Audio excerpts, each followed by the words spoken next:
The road leads where it's led. Lamont at large today. We're here in Yucca Valley. Going to talk about the very unusual disappearance of Lauren Cho.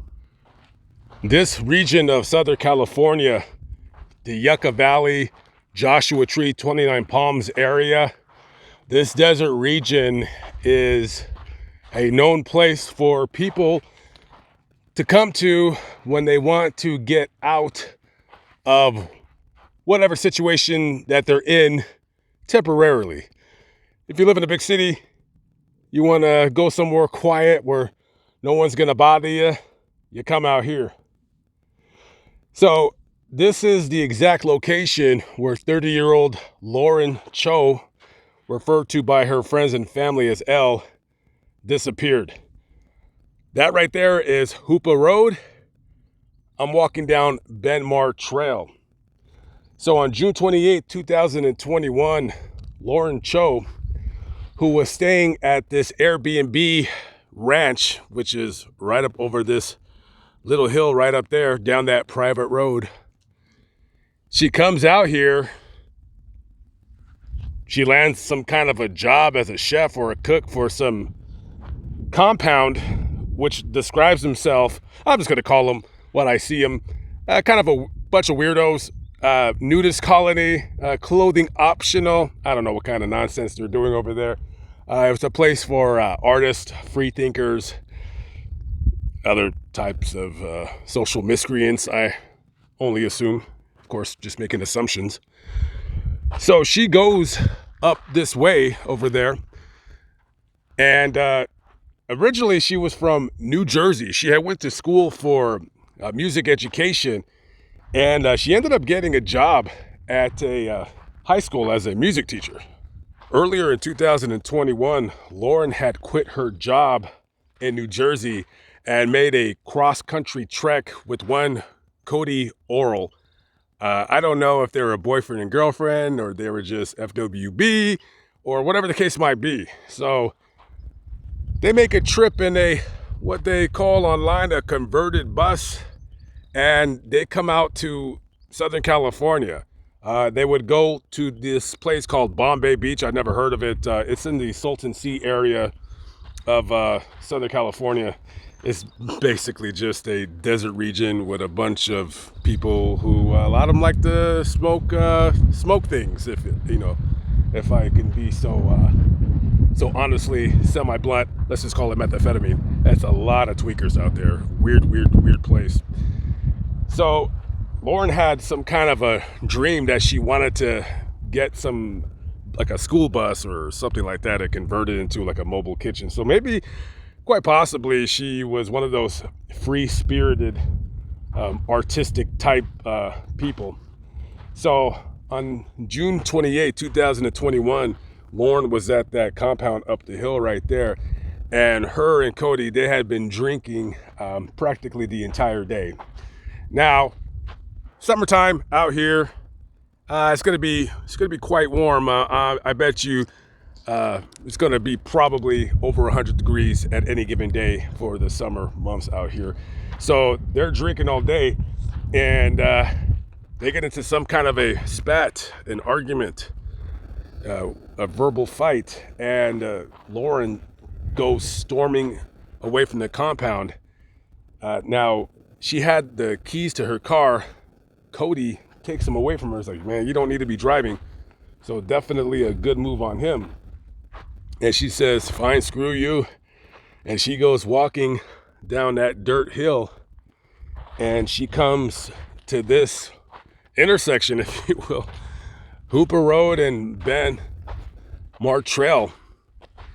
And this is, in a sense, where she would disappear right here. This was the last location where I'm assuming Cody seen her walking down this road, and she probably stormed off. She was angry, and she wanted to be alone. A couple hours later, at around 5 p.m., Cody decides to call the San Bernardino County Sheriff's Office to report Lauren missing. And they come out here, and at first, they don't see anything, and they would step up their search efforts over the next 4 days or so until they finally called it off. And the weird thing about this story is that when they were looking for her, they didn't see any footprints.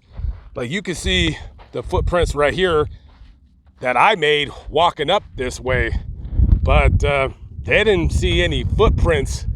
So that would lead me to believe that she probably walked into the brush right here. She might have walked up that mountain or another mountain, or whatever the case might be, walked down a mountain. Whatever she did, wherever she walked, there were no footprints. And also earlier in the week, before Lauren disappeared, she had talked about meeting up with somebody that Cody didn't know, had never heard of. She mentioned something along those lines. Now, she would go missing over the entire summer, and right at about a month or so later, the Gabby Petito story broke, and the nation was fixed on this story of this travel vlogger, whatever they called her, who had went missing while she was traveling with her boyfriend. Now, everybody was fixed on this story of this young girl who, I'm not gonna lie, she was the right skin color, she was the right hair color, she was the right eye color, and the right age for everybody, for some unknown reason or another, to be hyper focused on. And you know, people, some of Lauren's friends, you know, they were saying, hey, how come Gabby Petito, how come she's getting all the attention?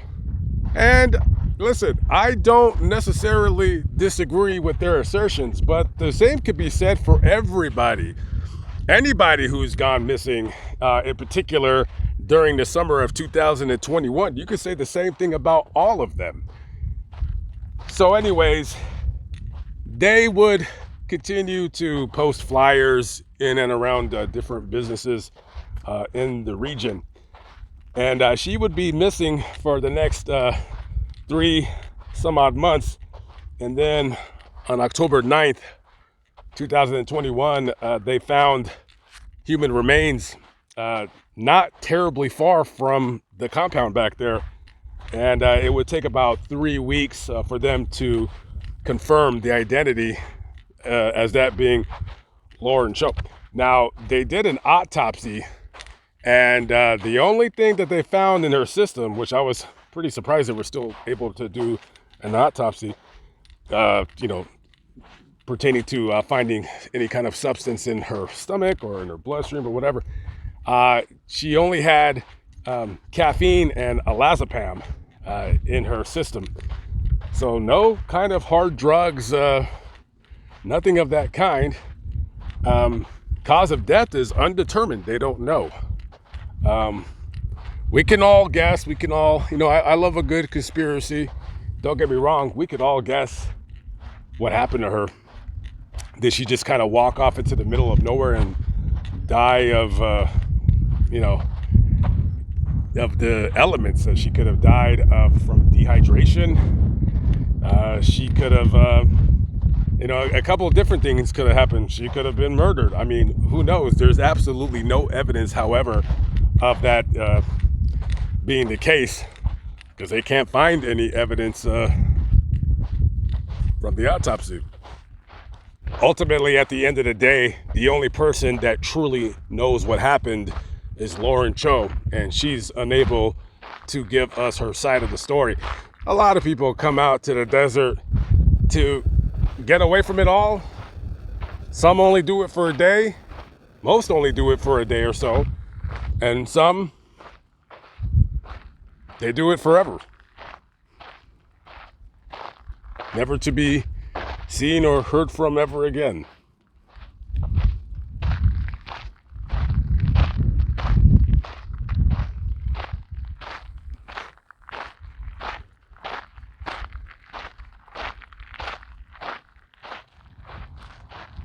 February 1st, 2005, 911 receives a call of multiple shots fired right at this intersection. I'm on the 20,200 block of Serrano Road,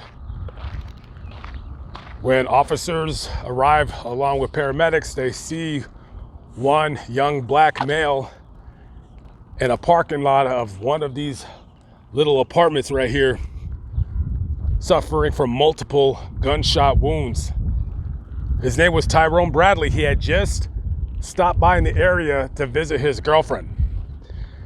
He would not survive those wounds. He would later be pronounced dead at a local hospital.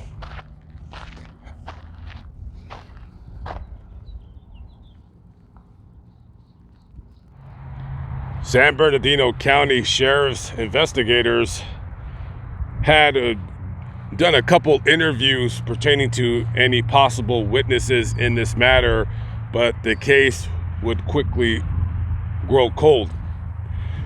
However, it says online in 2017, investigators received a tip as to possibly the person being responsible for Tyrone's murder.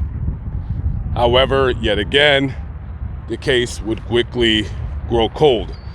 So this matter has no resolution, and it's been 20 years now since his murder, and we have somebody here in the streets who got away with his killing.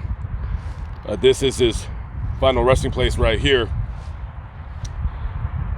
And he's buried next to whom I would assume would be his sister. She was killed at some kind of a family get-together or a house party. Somebody had got into a fight, and a man got behind his car and just rammed it into a group of people. And unfortunately, she was the one that received the brunt of his attack, and she would lose her life. And ultimately, he would only be sentenced to 12 years on a voluntary manslaughter conviction.